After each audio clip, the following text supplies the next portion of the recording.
Hey everybody, I'm Kathy Fielder and welcome to the Fielder Report. Today I'm with Martha Jackson. She is co-host of the Bubble Lounge podcast. And welcome. How are you? Thank you. I'm doing great. Your house is so beautiful. Oh, thank you. Thank you so much. You know, it's been fun kind of redoing it, remodeling it. And so here we are in this great backdrop and talking about having a great place to entertain and not really being able to entertain. It's very tricky right now. It's so tricky. But it is doable. So let's talk a little bit about outside parties. I think gatherings of 10 are recommended or less, obviously. And so I've been trying to come up with some ideas to do like a really fun and festive Halloween outdoor party.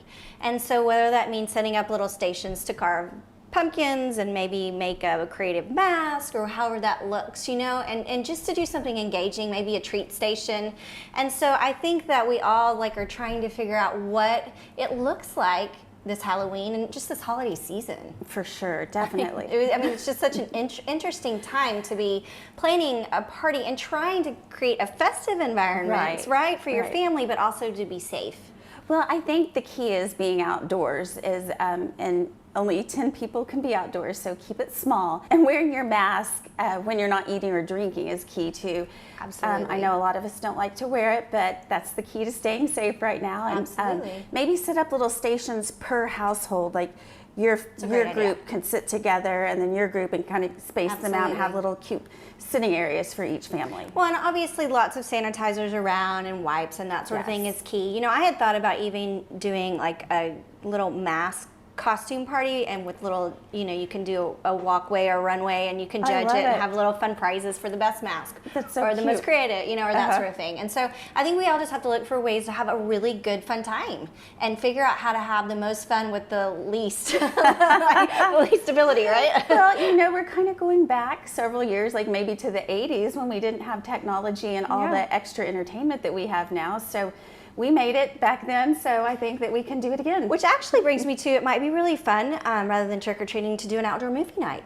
Yes. What a great, and really set up a great outdoor set where people could distance and have an outdoor movie night. Yes. And maybe that's a really fun alternative. And treats that are already prepared, so if you don't feel comfortable going trick-or-treating, because not everyone does, right? I mean, I'm really don't feel like I feel comfortable having my kids run around the neighborhood. And so it's just figuring out a way to make it fun and festive, but also they get to enjoy one of their favorite holidays. Yeah, well, we do outdoor movie night at my house quite a bit, and the kids love it. It's just something about being outside, and it's a little bit cold, and put a blanket on. That just really feels like fall. It's really fun, you know, maybe some bales of hay and put them around and just figure out what that looks like. Yeah, that's adorable. I love it. I do too. I mean, I think I'm going to do that. But, you know, I think the other thing we have to look at is that some of us are okay, and not everybody is, and that's okay with having people inside. And so 6 or less is the recommended, and so I think you can come up with fun little ways to make that an intimate dinner party really festive also. Absolutely. Well, that you said the key thing right there is not everyone's comfortable with it, and you have to really set expectations up front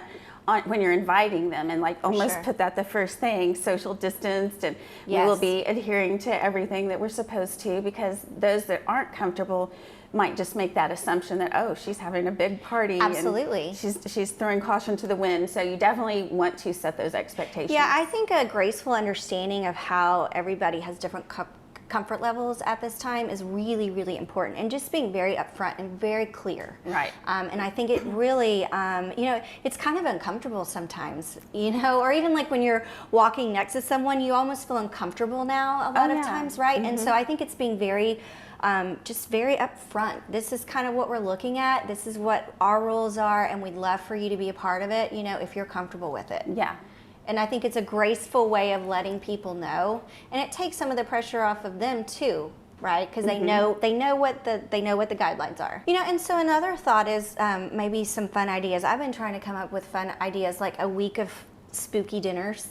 With just my family, you know, something like that, where or we could do a cooking contest, right? You know, nachos are on the table that night, and everybody has their own version of nachos, you know, like a food war, Halloween food war sort of thing. Decorate cookies. Or decorate kids cookies. Love that. Of course they do, absolutely. And so, you know, I'm trying to just come up with these little incentives to make it fun and exciting. And I think because it's not going to be our normal Halloween, then we're probably going to want to look a little bit at making something special a few days, if that makes sense. Well, I love what you're doing. The Fielder house is a lot more exciting than the Jackson house.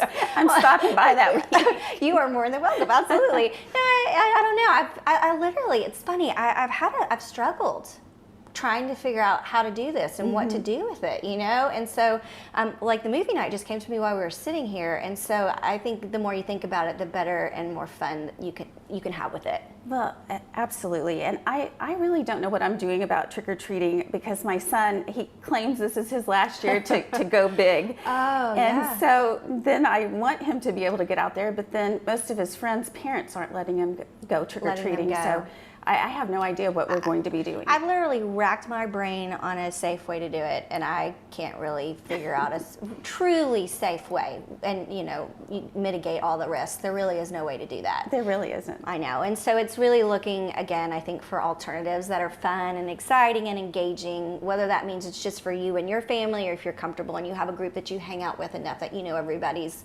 comfortable in coming up with that sort of scenario. Right. I think it's important to if you're inviting people over, to invite people that you know are doing things the same way that you are. Absolutely. And so I think all of us at this point kind of have those groups where we know we're comfortable and everybody knows kind of what the ground rules are. Right. And so I think that it's looking to those groups and creating special environments and just having a fun and festive time. Yeah, we can make it fun. We can always make it fun.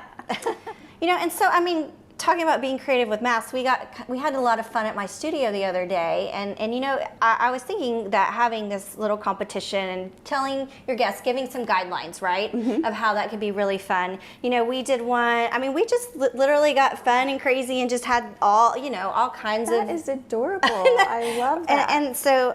And like this one. Oh my gosh. It's like you can tie it in the back and it can flow down. And so I think letting people know to have some fun with this. We were just wanting to have some fun and be creative with masks and you know, I mean, I actually might feel really pretty in this mask, to be honest with you. Pretty. And I mean, like for a formal event or something. And so I think that letting people know that we can have some fun with this too is an important aspect. Well, and just day to day also. I think that if we have to wear these masks, you might as well let your personality shine through. And absolutely. I have a friend that has a Barbie mask. It's very bright and it's really cute. And it makes her happier when she wears it, right? Because if we're going to have to wear them, then we might as well enjoy moments of it, for sure. I was trying to come up with really fun menus for my outdoor or my indoor dinner party if I'm, you know, choosing to have one. And so what is your top, do you have something, does your family eat the same thing on Halloween or anything like that? Well, we're usually outside. On my block, everyone sets out chairs and they hand out candy. So the kids are usually running around with their friends, and then the adults are all back in their chairs talking and stuff. So we used to have a block party, and everyone would bring an item, and I always remember one of our neighbors brought the best tortilla soup.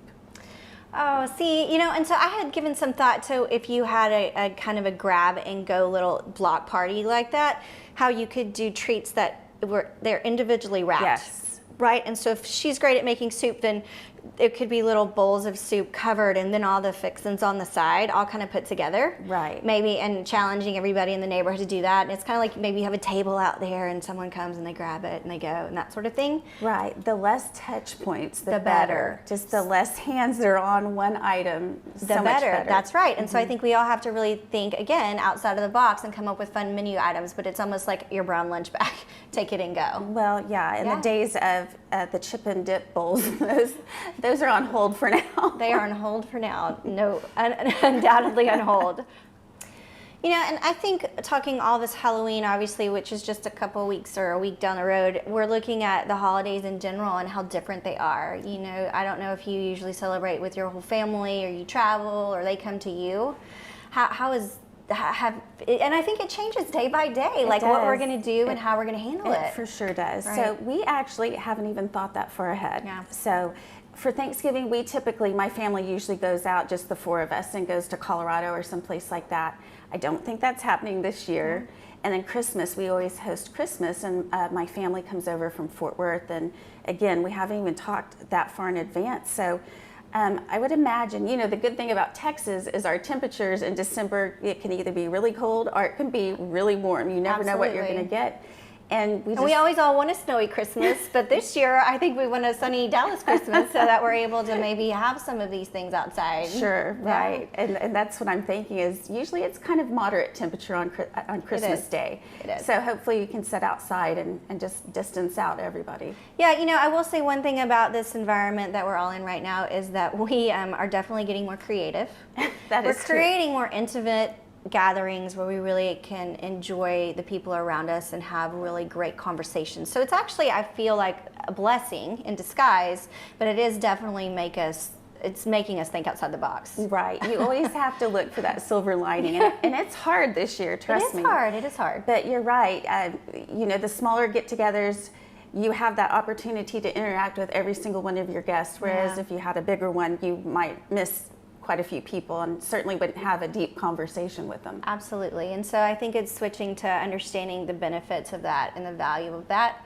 And again, getting creative with how you entertain and how you just make things a little more special or a little more engaging for your family and for your loved ones. Right, yeah. Creativity, that's the key word this year. Creativity is the key word for 2020, one of them. Thank you all so much for joining us on the Field Report. Thank you, Miss Martha, for being here with me today. Thank you for having me. Of course.